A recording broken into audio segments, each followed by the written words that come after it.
هر سال در شاهراه‌های شهر و ناحیه‌های ولایت از بی‌اهمیتی اکثریت رانندگان و بلند نمودن سرعت حرکت صدمه‌های ناخوش نقلیاتی به وقوع می‌پیوندد که در نتیجه فوت و دیگر آسیب‌های گوناگون جسمانی به قید گرفته می‌شود. در سال روان مثلا در شاهراه‌های بختر دنغره، بختر لوکند، بختر جلالدین بلخی، شاهراه‌های در سمت قبادیان و شهرتوس بیشتر حادثه‌های صدمه‌های راه و نقلیاتی دچار شدند که ما که همچون متخصصان سطح ولایتی در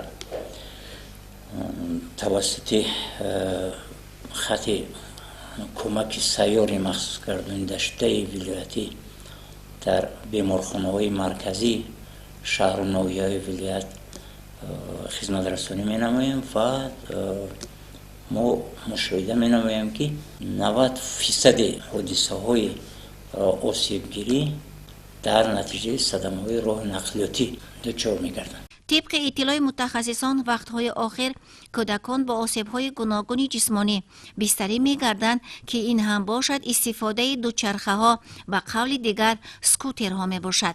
سبب اساسی صدمه‌های راه نقلیاتی در راه‌های ماشینگر بیشتر گشتن نقلیات‌های دوچرخه با نام سکوترها گردیدند که اکثریت آنها نورسان بیشتر رانندگان همین واسطه‌های نقلیاتی با نام دوچرخه نورسان می‌گردند که باعث صدمه‌های راه نقلیاتی گشته ایستادند.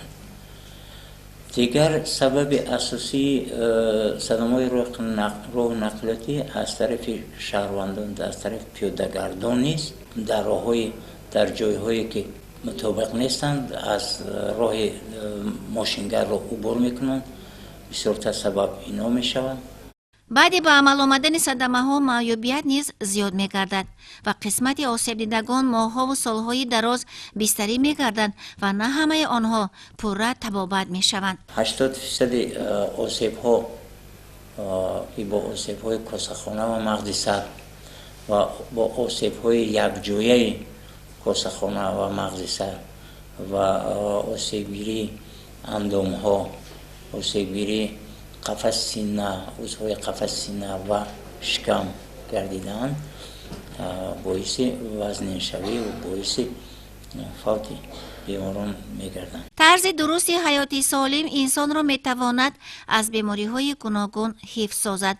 متخصصان بیماری‌های عصب باری دیگر مصلحت می‌دهند که در نتیجه آسیب برداشتن حتما به مؤسسه‌های تندرستی مراجعت نمایند تا اینکه معیوبیت و دیگر بیماری‌ها که تبابت دوامناک صورت می‌گیرد پیشگیری کرده شود.